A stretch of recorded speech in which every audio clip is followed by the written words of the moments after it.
হৃদয়ারণ্যেও যে তটিনী। পর্ব ৮। লিখেছেন অনিদ্রিতা আখি। নভেম্বর মাস বিদায় নিয়ে ডিসেম্বর মাসের আজ ১৫ দিন, বছরের শেষ মাস। আর মাত্র কয়দিন বাদেই নতুন এক বছরের আগমন। এই মাসে চারিদিকে একটা উৎসবমুখর পরিবেশ হয়ে থাকে। ডিসেম্বর মাসে ছোটদের বার্ষিক পরীক্ষা শেষে ছুটিতে ঘোরাঘুরির সময়। আবার রাস্তার আশেপাশে কেউ পিঠাপুলি বানাতে ব্যস্ত, চায়ের দোকানে বড়দের নানা ধরনের কথার সাথে আড্ডা দেওয়া। আবার কেউ এই শীতের ছুটিতে কে কোথায় ঘুরতে যাবে সেই নিয়ে চিন্তা। এই মাসের দিনগুলো যেন খুব দ্রুতই চলে যায়। এই নিয়ে কত মানুষের কত অভিমান। এই কয়দিন সময়ে সাথে সাথে তটিনীর জীবনেও অনেক পরিবর্তন এসেছে। সেই দিন দীপার সাথে কথা বলার পর দিনই বাসা চেঞ্জ করেছে। আর বাসাটা শহরের মধ্যে হওয়ায় বাসা ভাড়া একটু বেশি হলেও তার একদিকে বেশ উপকার হয়েছে। টিউশনি শেষে রাত হয়ে গেলেও তেমন কোনো ভয় থাকে না। আর না তো বেশি সময় লাগে বাসায় যেতে। তারপর তার আসল পরিচয়ও সামিয়াকে বলেছে। সামিয়া তো তার কাছে তটিনীর পরিচয় লুকানো নিয়ে ২ দিন কোনো কথাই বলেনি। যে তাকে কি সে একটুও ভরসা করে না? কিন্তু সে আর বেশি দিন সেই রাগ ধরে রাখতে পারেনি। তটিনী ঠিকই তাকে মানিয়ে নিয়েছিল। তারপর সামিয়ার কাছে তার সমস্যার কথা বলে সাথে সাহায্যও চাই। সামিয়াও এক কথায় রাজি হয়ে যায়। পরে তটিনী আর সামিয়া প্রিন্সিপালের কাছ থেকে তার পরিচয় লুকাতে সাহায্য চায়, যে তিনি যেন বলেন যে সে এই কলেজে ভর্তি হয়নি। প্রিন্সিপাল প্রথমে রাজি না হলেও সামিয়া আর তটিনীর অনুরোধে মানতে বাধ্য হয়। যেহেতু সামিয়ার বাবা তার ক্লোজ ফ্রেন্ড, তাই তাদের সাথে তার ভালো সম্পর্ক। তাই আরও শুনল। তারপর সে উমাইরের অ্যাসিস্ট্যান্টকে বলে তাদের কলেজে এই নামে কোনো মেয়ে ভর্তি হয়নি। উমাইর এই কথা জানার পর তেমন কিছু বলেনি। সে যেহেতু নতুন তাদের অফিসে জয়েন করেছে, তাই বর্তমানে সেও একটু ব্যস্ত আছে। তাই বলে যে হাল ছেড়ে দিয়েছে তা নয়, সে বর্তমানে তার কাজগুলো গুছিয়ে নিচ্ছে। অনিদ্রিতা ক্যাফেতে কাজ করে। এখন তেমন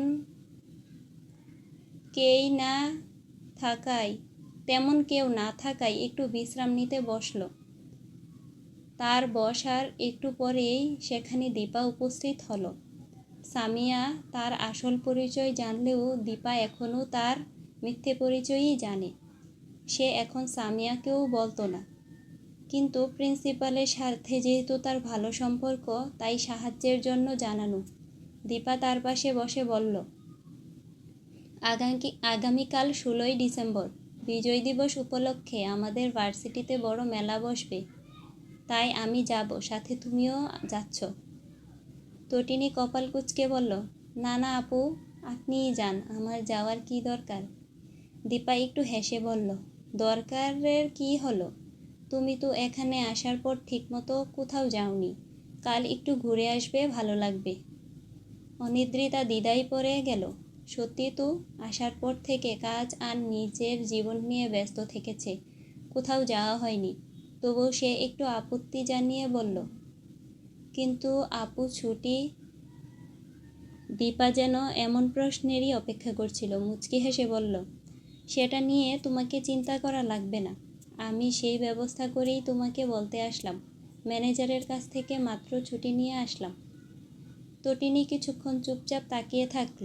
দীপার চঞ্চলতায় মুগ্ধ হলেও তার এই দৃঢ়তায় কখনো জিততে পারেনি সে। যাবার আগে দীপা আরও একবার এগিয়ে বলল, আর হ্যাঁ, কাল তুমি শাড়ি পরবে, তোমাকে আমি নিতে আসবো, তারপর একসাথে ভার্সিটিতে যাব। অনিদ্রিতা তখনই প্রতিবাদ করল, না আপু, আমি শাড়ি পরতে পারবো না। দীপা কর্ণপাত করল না, চলে যেতে যেতে বলল, বড় বোন হিসেবে এটা আমার আদেশ। উমাইর ক্লান্ত শরীরে কায়সার মঞ্জিলের গাড়ি নিয়ে প্রবেশ করে। এই কয়দিন সব কাজ ঠিকমতো নিজের আয়ত্তে আনতে অনেক পরিশ্রম করতে হয়েছে তার। উমাইর প্রথম থেকেই উচ্চবিত্ত পরিবারে না থাকলেও তার দাদার সম্পত্তি ছিল অনেক। সেখান থেকে তার বাবা এক হওয়ায় সবই তার। তারপর সে নিজের একার হাতে সব সামলিয়ে এত দূর পর্যন্ত আসতে পেরেছে। উমাইর বড় হওয়ার পর তার বাবার কাছে সাহায্য করলেও সে নিজে একা কিছু করতে চায়, তাই অফিসে বসতে চায়নি। কিন্তু ওয়াসিম মাহমুদের এক কথা যে এই বাড়ির একমাত্র ছেলে, সে ছাড়া এত কিছু কে দেখবে, সাথে তার বয়স বাড়ছে, তাই তিনি চান উমাইর তাদের অফিসে বসুক, সাথে সে নিজে আলাদা কিছু করতে চাইলে করতে পারে, এতে তার কোনো অসুবিধা নেই। এতে উমাইর প্রথমে রাজি না হলেও পরে অনেক ভেবেচিন্তে সিদ্ধান্ত নেয়। সে তার আলাদা কিছু করার পর অফিসে জয়েন হতে চেয়েছিল, কিন্তু ওয়াসিম মাহমুদ শুনলে তো। উমাইর গার্ডকে তার গাড়ি পার্ক করতে বলে সে গটগট করে হাঁটতে হাঁটতে তার রুমে চলে গেল। রুমে যাওয়ার আগে অবশ্য লিভিং রুমে বসে থাকা ওয়াসিম মাহমুদের সঙ্গে কথা বলে গেল। ওয়াসিম মাহমুদ বেশ খুশি হলেন তার ছেলের এমন পরিশ্রম করতে দেখে। তিনি প্রথমে খুব চিন্তা করতেন যে সে এই জায়গায় আসতে পেরেছে, এটা তার ছেলে ধরে রাখতে পারবে তো, নাকি ধ্বংস করে ফেলবে। কিন্তু এখন সে আর সেই চিন্তা করে না। তিনি জানেন তার থেকেও তার ছেলে বেশি বুদ্ধিমান, কিন্তু সে এক জায়গায় খুবই হতাশ। ছেলে তার যেমন বুদ্ধিমান, রাগ তেমন তার আকাশ সমান। উমাইর তার রুমে এসে এত শীতেও শাওয়ার নিল। তার মনে হলো ময়লার সাথে যেন ক্লান্তিও ধুয়ে মুছে সাফ হয়ে যাচ্ছে। তারপর কিছুক্ষণ শাওয়ার নেওয়ার পর টি-শার্ট আর ট্রাউজার পরে বের হলো। এর মধ্যে এক স্টাফ তাকে নিচে খেতে যাওয়ার জন্য বলে, সাথে এটাও জানালো যে তার বাবা তার জন্য অপেক্ষা করছে। উমাইর আর ওয়াসিম মাহমুদ নিচে ডাইনিং টেবিলে বসে খাবার খাচ্ছে, আর ওয়াসিম মাহমুদের ব্যবসা বিষয় নিয়ে টুকটাক একটা কথা জিজ্ঞেস করেছেন উমাইর, সেই তার জবাব দিচ্ছে। সে সারা পৃথিবীর মানুষের কাছে রকচটা, রাগী স্বভাবের হলেও সে যে তার বাবার আর একজনকে অনেক ভালোবাসে, সে তা প্রকাশ না করলেও ওয়াসিম মাহমুদ তা জানে। কাউকে ভালোবাসলে মুখ খুলে প্রকাশ করার প্রয়োজন পড়ে না, তাদের ব্যবহারের মধ্যেই প্রকাশ পায়। ওয়াসিম মাহমুদের খাওয়া শেষ হয়ে গেলে সে উমাইরের খাওয়া শেষ হওয়ার অপেক্ষা করল। তারপর যখন দেখল উমাইরের খাওয়া শেষ হয়ে গেছে, তখন তিনি গলা খাকানি দিয়ে গলা পরিষ্কার করার মতো করে বললেন, ভাবছিলাম আগামীকাল তাকে দেখতে যাব হসপিটালে। উমাইর খাওয়া শেষে তার রুমে চলে যাওয়ার প্রস্তুতি নিচ্ছিল, কিন্তু তার বাবার কথা শুনে থমকে গেল। অতঃপর সে গম্ভীর কণ্ঠে উত্তর দিল, আচ্ছা। তার এই কথা শুনে ওয়াসিম মাহমুদ তার পরের কথাটা বললেন, আমি চাই তুমিও আমার সাথে চলো। মুহূর্তেই উমাইরের চোয়াল শক্ত হয়ে এলো। সে গাম্ভীর্য কণ্ঠে হিসিয়ে বলল, তার এই অবস্থার জন্য যে দায়ী, তাকে ধরে শাস্তি না দেওয়ার আগ পর্যন্ত আমি তার সামনে যাব না। ওয়াসিম মাহমুদ জানতেন তিনি এই উত্তরই পাবেন, তারপরও বললেন, কবে যে সব ঠিক হবে তিনি শুধু এখন এটাই ভাবেন। ভেবে দীর্ঘ নিঃশ্বাস ফেললেন। উমাইর আর এক সেকেন্ডও দাঁড়ালো না। সে চলে গেল গটগট করে রুমে। উমাইর রুমে এসে কাউচের উপর থেকে ফোন হাতে নেয় লেথকে কল দেওয়ার জন্য। তার আগেই দেখে লেথ তাকে 11 বার কল দিয়েছে। সে কল ব্যাক করতে যাবে, তার আগেই আবার কল বেজে ওঠে।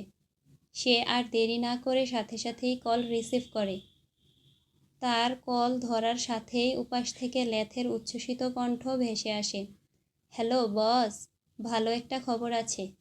গম্ভীর কণ্ঠে উমাইর জানতে চাইল, কি খবর? লেথ বলতে শুরু করলো, সেদিন সেই মেয়ের বাসায় ছবি না পেলেও আপনার কথা মতো তার মায়ের ফোন নম্বর ট্র্যাক করা হয়েছিল। এই কয়দিন একটা নাম্বার থেকে তাকে প্রায় অনেকক্ষণ ধরে কথা বলতে দেখা যাচ্ছে। আমি লোকেশন ট্র্যাকিং করে দেখেছি এটা শহরের দিকে দেখাচ্ছে। আর এতক্ষণ ধরে কথা বলা মতো শহরে তাদের তেমন কোনো আত্মীয় নাই। তাই এটা যে তার মেয়ের নাম্বার তার কোনো সন্দেহ নাই। উমাইর তার কথা শুনে বাঁকা হাসল। তারপর লেতকে তার কি করতে হবে সেই কাজ বুঝিয়ে দিয়ে কল কাটল। মোবাইলটা আবার কাউচের ওপর রেখে 2 হাত ট্রাউজারের পকেটে রেখে বাঁকা হেসে বলল, খুব হয়েছে লুকোচুরি, এবার সামনে আসার পালা, তারপর তো হবে আসল খেলা। বলেই ঠোঁট দিয়ে শীষ বাজাতে বাজাতে ব্যালকনির দিকে গেল। তার এই শীষ বাজানো যেন অশুভ লক্ষণ প্রকাশ করছে। সাধারণ কোনো মানুষ এই শীষের শব্দে গা হিম হয়ে যাওয়ার অবস্থা হবে নিশ্চিত। এই নিশতি রাতে এমন শীষ বাজানোই যেন আরও ভয়ঙ্কর হয়ে উঠেছে। একটা অন্ধকার রুম, যার কোনো জানালা নেই, আছে শুধু একটি দরজা যা মানুষ যাতায়াত করার জন্য। সেই ঘরে টিপ টিপ করে আলো জ্বলছে, যার আবছা আলোয় দেখা যাচ্ছে একটা রমণীর হাত বাঁধা, সাথে মুখে ট্যাপ লাগানো, অচেতন অগোছালো অবস্থায় চেয়ারে বাঁধা। সুন্দর করে পরা গায়ের কালো রঙের হালকা সিল্কি শাড়িটা তার তেমন সুন্দরভাবে নেই। পরিপাটি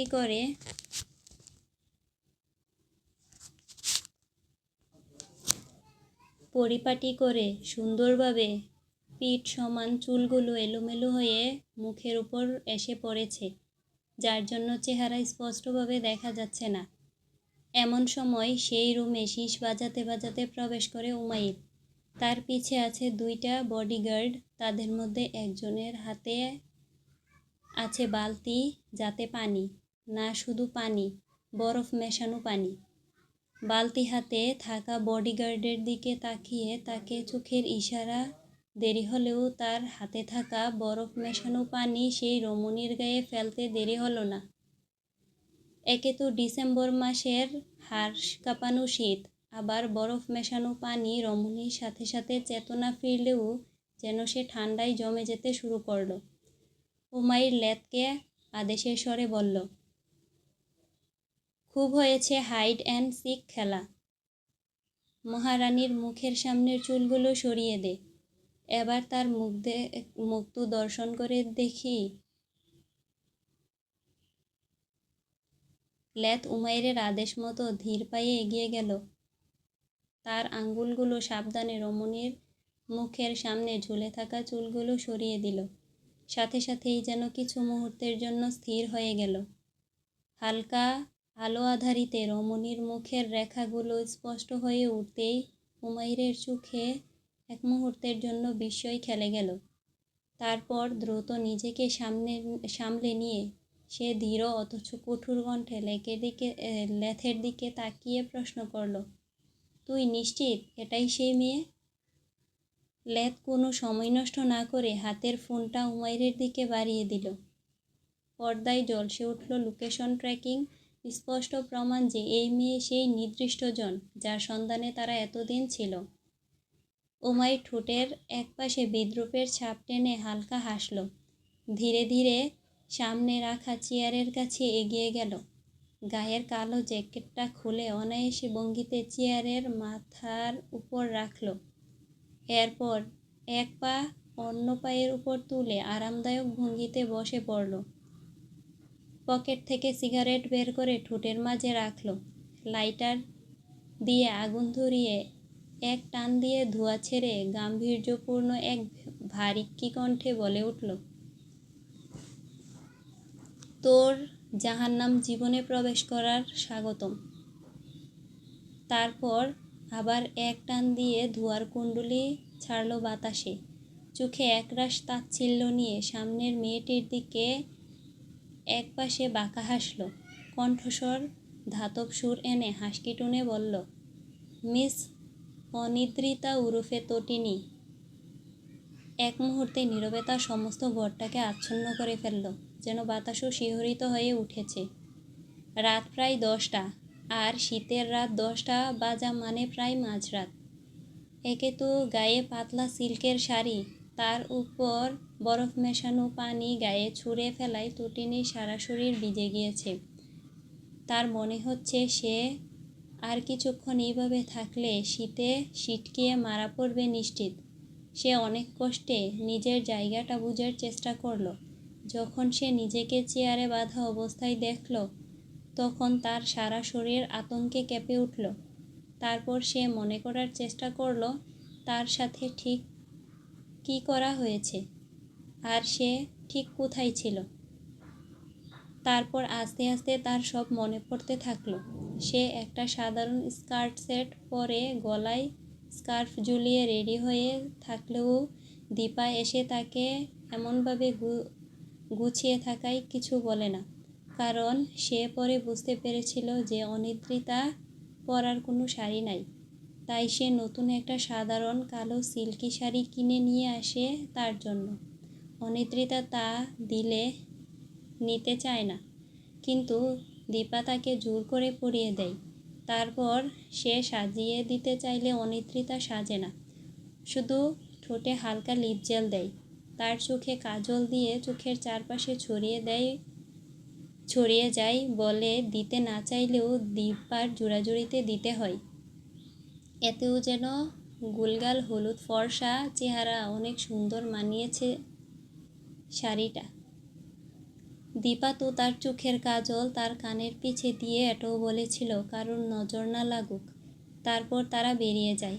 তারপর সারাদিন ঘোরাঘুরি করে তটিনীও আজ অনেক সুন্দর মুহূর্ত কাটায়। তারপর সন্ধ্যা নামতে শুরু করলে তারা বাসায় যাওয়ার সিদ্ধান্ত নেয়। তারপর তারা দুইজন দুই দিকে চলে যায়। দীপা তাকে এগিয়ে দিতে চাইলেও সে বলে, কাছেই তো বাসা, আর প্রয়োজন নেই।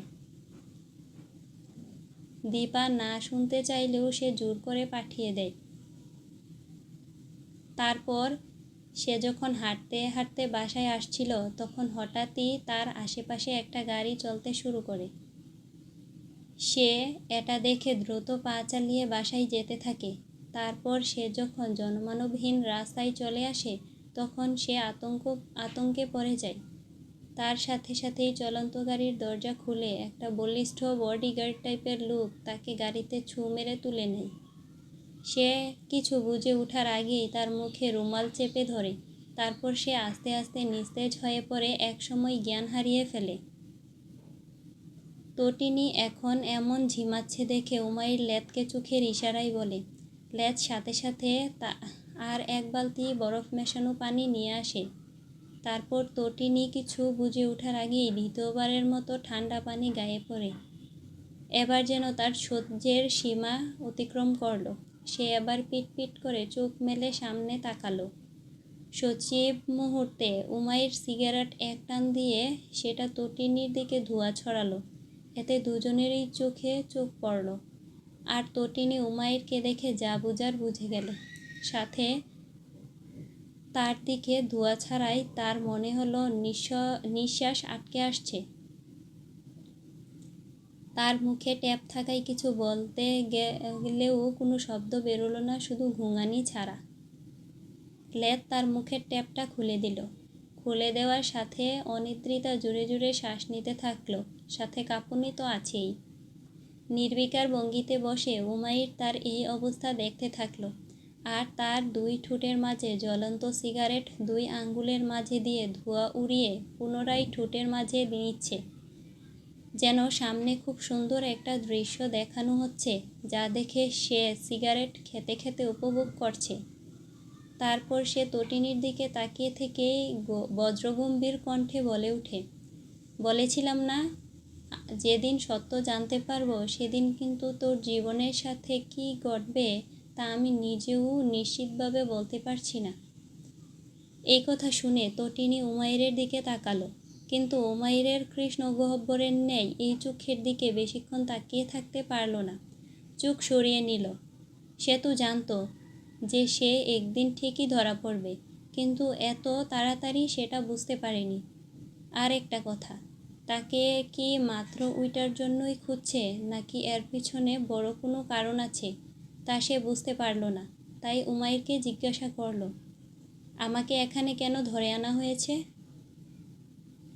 তার এই কথার উমাইরের গায়ে যেন আগুন ধরিয়ে দিল।